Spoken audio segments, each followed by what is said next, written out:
नमस्कार, मी प्रदीप जोशी. आपण पाहत आहात प्रदीप्स क्रिएटिव्हिटी. मित्रांनो, जीवनात श्वास विश्वास जपायला शिका. जीवनात श्वास आणि विश्वास या दोन घटकांना खूप महत्त्व आहे. आपला श्वास सुरू आहे तोपर्यंत आपण जगत असतो.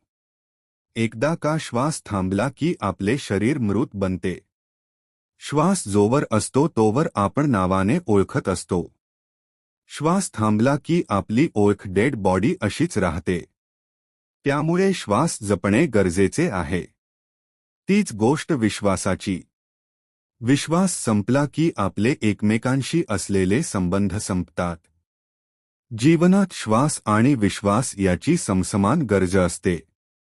दोन्हींना देखील आपण टाळू शकत नाही, बाजूला करू शकत नाही. त्यांचे जीवनातील महत्त्व अनन्यसाधारण आहे.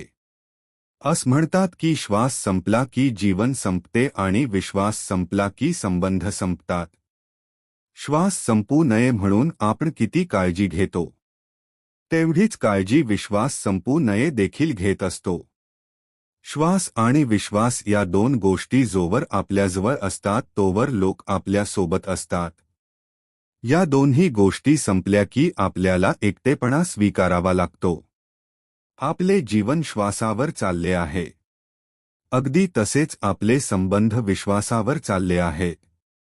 श्वास आणि विश्वास या एकाच नाण्याच्या दोन बाजू आहेत असे म्हटले तर त्यात काहीही वावगे नाही.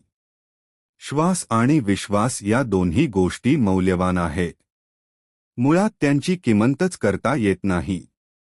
श्वासामुळे जीवनाला उभारी येते तर विश्वासामुळे आपल्या दैनंदिन संबंधाला उभारी येते. या दोन्ही गोष्टी ज्याच्याजवळ नाहीत त्याला लोक समुदाय कधीही आपलेसे मानत नाही. त्याला सतत दुरावा सहन करावा लागतो. म्हणून आयुष्यात या दोन गोष्टींना तडा जाऊ दिला जात नाही. प्रणालीकडे त्यांची जपणूक केली जाते. माझा हा व्हिडिओ आपणास कसा वाटला? आवडला असेल तर लाईक, शेअर, सबस्क्राईब करा. कमेंट द्यायला मात्र विसरू नका. धन्यवाद.